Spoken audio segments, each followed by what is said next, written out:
In the shadowed valleys of ancient Scandinavia, where the fjords cut deep scars into the earth like the claws of forgotten gods, there ruled a king named Harold over the kingdom of Nordheim. His castle perched on a craggy cliff, overlooking seas that whispered secrets of tempests and lost souls. Harold was a man forged in the fires of battle, his beard streaked with the silver of hard-won victories, his eyes sharp as the edge of his ancestral sword. Yet, for all his conquests, his heart ached with an emptiness that no raid or feast could fill. He had wed a queen of unparalleled beauty, Elara, whose hair cascaded like midnight rivers, and whose laughter once echoed through the halls like the song of distant larks. But the gods, it seemed, had cursed them with barrenness. No heir graced their union, no child's cry pierced the sterile silence of their chambers. Elara, once vibrant and full of life, had withered under the weight of expectation. The courtiers whispered behind silken sleeves, their eyes pitying or accusatory. "A queen without issue is no queen at all," they murmured in the flickering torchlight of banquets. Harold, ever the stoic warrior, masked his despair with hunts and councils.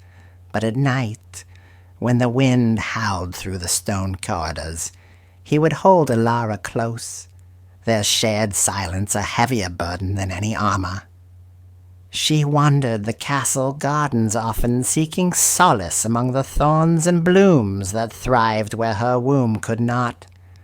The garden was a wild tangle, bordered by ancient oaks that seemed to guard secrets older than the kingdom itself. It was here, on a day when the sun hung low like a bloodied shield, that Elara's fate twisted irrevocably. As she traced her fingers over the petals of wilting roses, a figure emerged from the underbrush, an old woman, bent and gnarled like the roots of a storm-felled tree. Her skin was etched with the lines of countless winters, her eyes milky yet piercing, as if she saw not with sight, but with some inner vision. She wore rags that blended with the earth, and around her neck hung amulets of bone and feather, relics of pagan rites long suppressed by the creeping influence of the cross. "Why do you weep, fair one?" the crone rasped, her voice like the rustle of dead leaves. Elara startled, her hand flying to her throat. "Who are you? How did you enter these grounds?" But the old woman only smiled, revealing teeth stained with the juices of wild berries. "I am but a wanderer, child. The earth knows no walls. Tell me your sorrow, and perhaps the old ways can mend it." Hesitant at first, Elara poured out her grief, the empty cradle, the mocking stares, the fear that Harold would set her aside for a fertile bride. The crone listened, nodding slowly, her fingers twisting a sprig of hemlock. "The gods are capricious," she said at last, "but nature offers remedies for those bold enough to seize them. Tonight, at sunset, place a silver cup with 2 handles upside down in the northwest corner of this garden, where the shadows linger longest. At dawn, lift it, and beneath you shall find 2 roses, one red as the blood of birth, one white as the purity of snow. Eat the white for a daughter, the red for a son. But heed me, queen. Eat only one. Devour both, and you invite chaos, a twisting of fate that even the Norns cannot unravel." Elara's heart raced with a mix of hope and dread. She thanked the crone profusely, offering her ring of gold and sapphire, but the old woman waved it away. "Keep your trinkets, obey my words, and that shall be payment enough." As the sun dipped below the horizon, painting the sky in hues of crimson and violet, Elara did as instructed. The cup, cold in her hands, seemed to hum with unseen energy as she placed it on the damp earth. That night, Sleep evaded her. Visions of blooming life danced in her mind, mingled with whispers of warning. Dawn broke with a chill mist rolling in from the sea. Ilara slipped from the castle unseen, her bare feet silent on the dew-kissed grass. Lifting the cup, she gasped. There, nestled in the soil, were the roses, perfect and untouched by frost. The white one gleamed like moonlight captured in petals. The red burned with the intensity of a forger's heart. Her mind whirled with indecision. A son, she thought, would secure the throne, a warrior to carry Harold's legacy. But a daughter, she might bring alliances through marriage, yet leave us childless once more in our old age. The white rose tempted her first, its scent sweet, promising gentleness. She plucked it, bit into its flesh, the juice bursting on her tongue like honeyed wine. Ecstasy filled her, a warmth spreading through her veins. But then the red rose called, its color deepening as if pulsing with life. What harm in both? She rationalized, the crone's warning fading like a dream. The gods would not offer what they do not intend. She ate it too, the taste sharper, metallic, like blood mingled with nectar. A shiver ran through her, but she dismissed it as the morning cold. Returning to the castle, she felt renewed, a secret fire kindling within. Months passed, and Ilara's belly swelled with promise. Harold rejoiced, hosting feasts where skalds sang of the coming heir. But as the birth neared, dark omens plagued the kingdom. Wolves howled unnaturally close to the walls. Ravens gathered in unnatural flocks, and fishermen hauled nets filled with serpents instead of cod. Harold dismissed them as superstitions, but Ilara, in her private moments, felt a duel stirring within her, one gentle, the other restless, coiling like a storm. The night of the birth was a tempest. Thunder cracked the sky as midwives attended Ilara in her chamber, the air thick with the scent of herbs and sweat. Pain racked her, more savage than any tale had prepared. First came the Lindworm, a monstrous serpent, scales glistening like wet iron, eyes glowing with feral intelligence. It slithered from her, hissing, its body long and sinuous, wings absent but fangs sharp as daggers. Ilara screamed, the midwives recoiling in horror. The creature regarded her for a moment, then vanished into the shadows, wriggling through a crack in the stone floor. Exhausted, Ilara birthed a second child, a perfect boy, with Harold's strong features and her own dark hair. The midwives, sworn to secrecy by fear and loyalty, spoke nothing of the abomination. The kingdom celebrated the prince's arrival, naming him Sigurd, unaware of the shadowed twin that lurked beneath the castle, growing in the damp cellars, feeding on rats and forgotten lore. Years unfolded like the turning of seasons. Sigurd grew into a handsome youth, skilled in sword and song, the pride of Nordheim. Harold aged gracefully, his rule firm. Ilara, however, was haunted. Whispers reached her, servants vanishing, livestock found drained of blood. She knew the Lindworm lived, a manifestation of her greed. In quiet moments, she wandered the garden, seeking the crone, but found only echoes. One fateful day, as Sigurd prepared for his coming-of-age journey to seek a bride, the Lindworm emerged. Blocking the crossroads in a coil of muscle and scale, it roared, its voice a guttural echo of human speech. "A bride for me before a bride for you." The kingdom trembled. Ilara confessed all to Harold, her tears mingling with rain. The Lindworm, her firstborn, demanded his due. The curse had awakened, and Nordheim's golden age darkened under its shadow. The Lindworm's emergence shattered the fragile peace of Nordheim like a hammer on ice. What had been whispers in the cellars became a terror in the open air. The creature, now grown to the length of a longship, its scales armored like blackened steel, claimed the crossroads as its domain. Travelers spoke of its eyes, burning amber, intelligent and vengeful, as if the soul of a scorned prince trapped within a beast's form. Harold, ever the king, rallied his warriors, but spurs bent against its hide, and arrows glanced off like rain. The Lindworm did not kill indiscriminately. It waited, patient as the tides, repeating its demand. A bride for me, the eldest, before the youngest claims his own. Sigurd, the fair prince, returned from his aborted journey pale and resolute. "Father, we must appease it," he urged in the great hall, where tapestries of heroic deeds mark their plight. Harold, his face lined with the weight of rule, nodded grimly. Messengers rode to distant realms, bearing letters that spoke of alliance through marriage to the king's son. A deliberate ambiguity. The first response came from the kingdom of Sverland, to the south, where King Olaf offered his daughter, Princess Ingrid, a maiden of renowned beauty with hair like spun gold and eyes like summer skies. Gifts preceded her, silks, spices, and promises of trade routes unmolested by raiders. Ingrid arrived in a caravan of splendor, her carriage drawn by white stallions, banners fluttering in the crisp wind.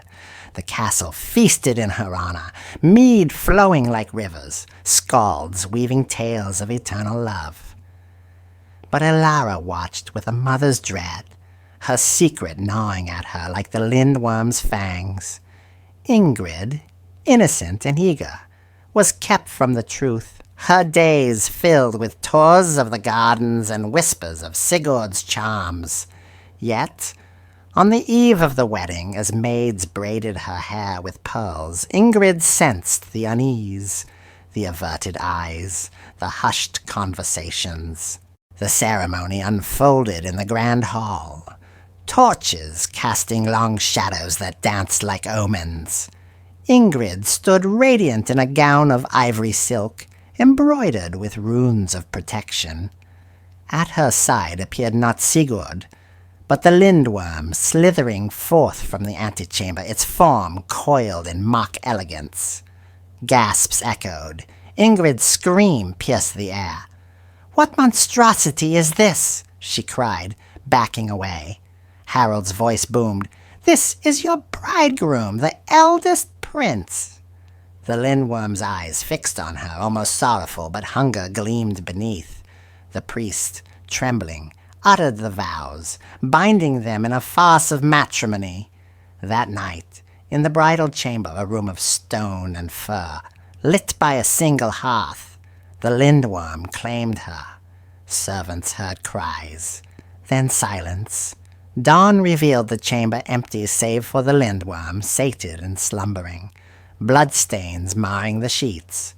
Ingrid was gone, devoured in body and spirit. The kingdom mourned in whispers. Sverland's alliance crumbled, threats of war simmering like embers. Undeterred by grief, Harold sought another bride, his desperation mounting.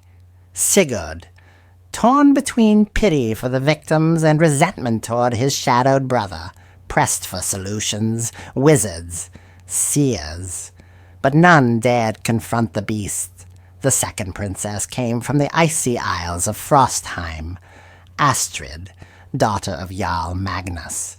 She was fiercer than Ingrid, with braids of flame-red hair and a spirit honed by northern winds.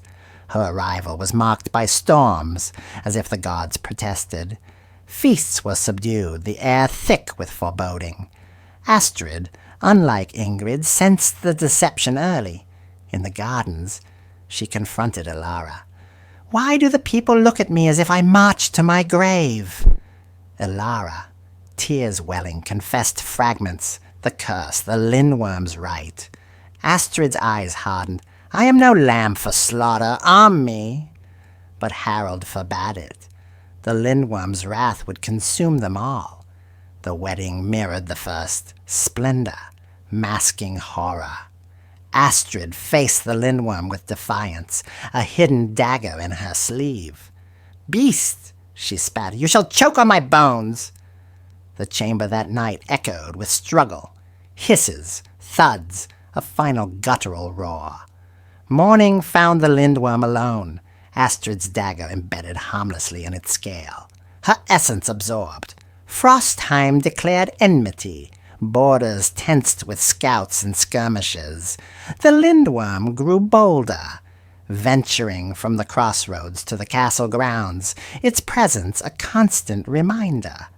Ilara, racked with guilt, sought solitude in the woods, where ancient spirits lingered. Harold aged rapidly, his once mighty frame bent.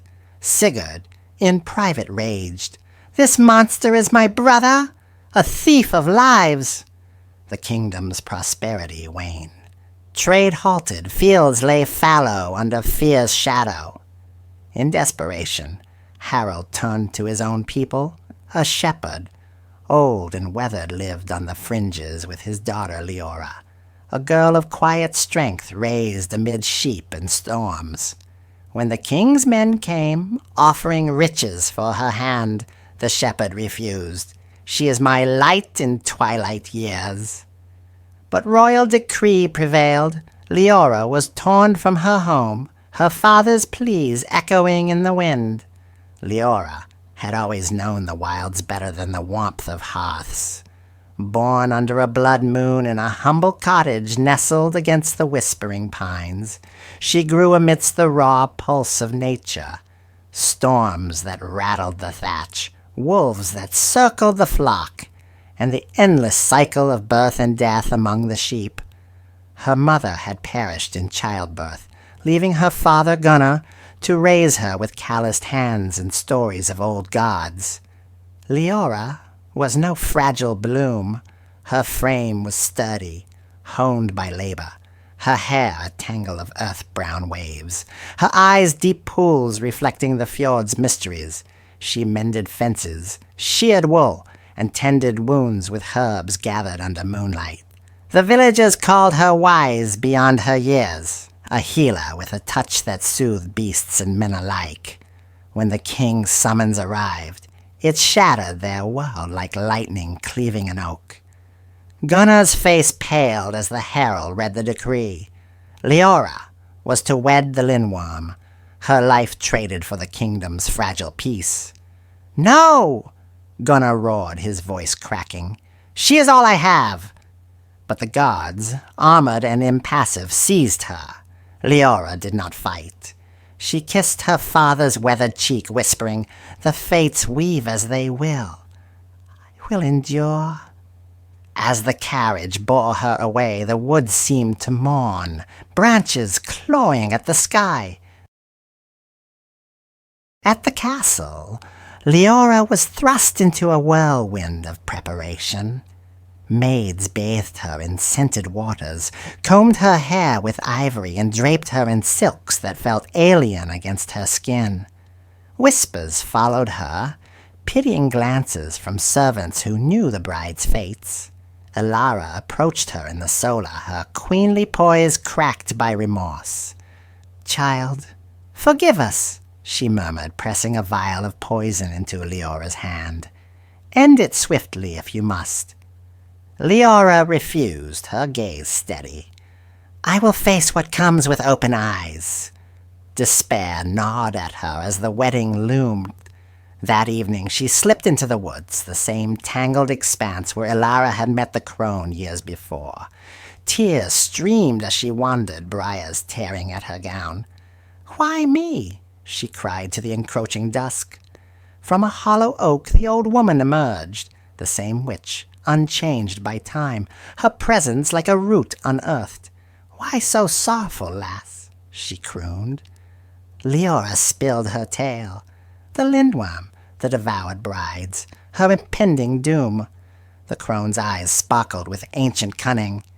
"Fate is a thread, not a chain. Listen well, for I can arm you not with steel, but with ritual." She detailed the plan.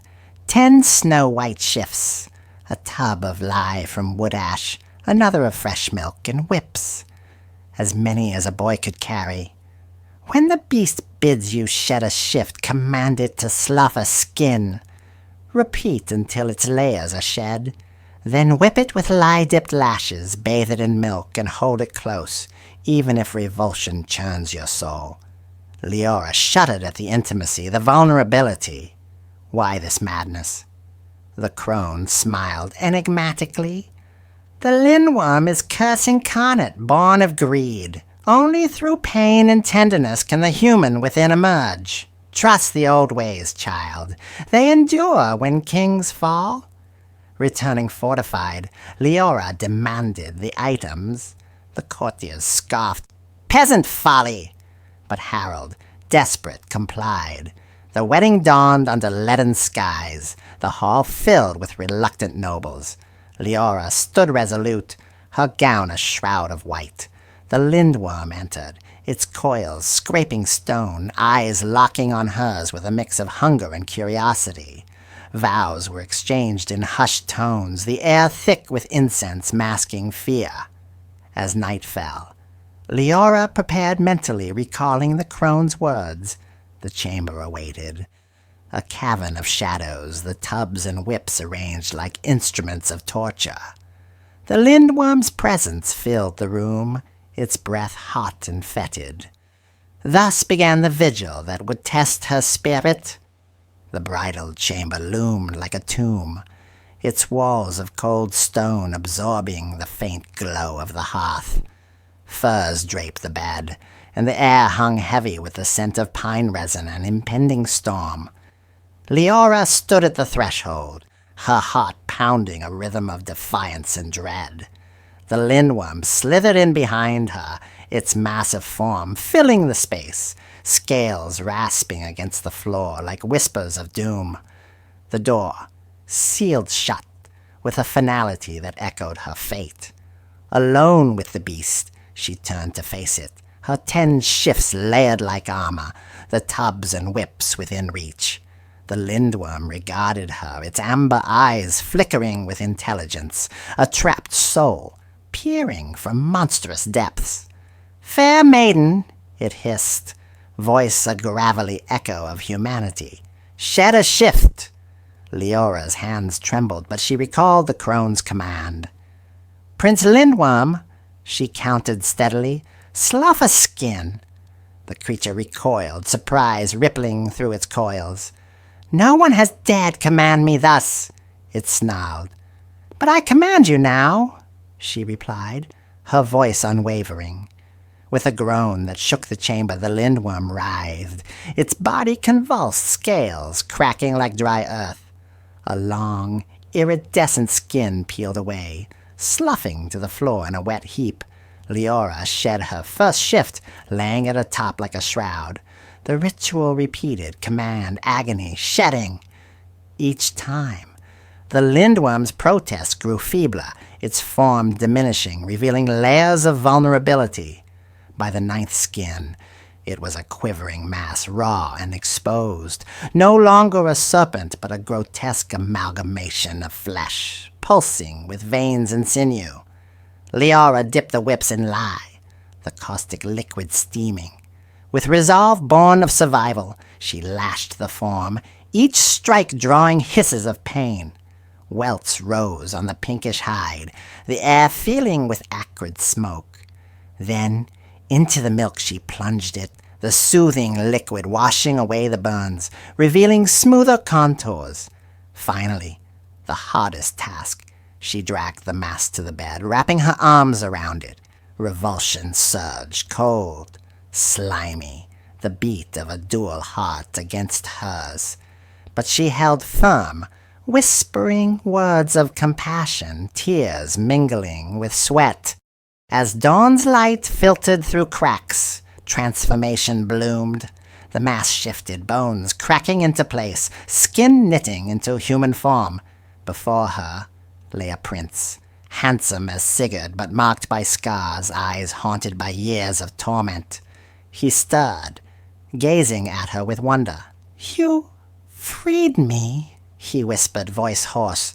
Leora, exhausted, nodded. The curse is broken. The castle awoke to rejoicing. Harold and Alara burst in, beholding their lost son, Prince Eric, as they named him. Feasts erupted, the kingdom's shadow lifted. Eric and Leora wed anew, their bond forged in fire. Yet twists lingered. Eric bore memories of his beastly deeds, guilt shadowing his days. Leora, empowered, became a queen of wisdom, blending old ways with new. The tale, dark and redemptive, echoed as a reminder. Greed's cost, love's power, in Nordheim's enduring lore.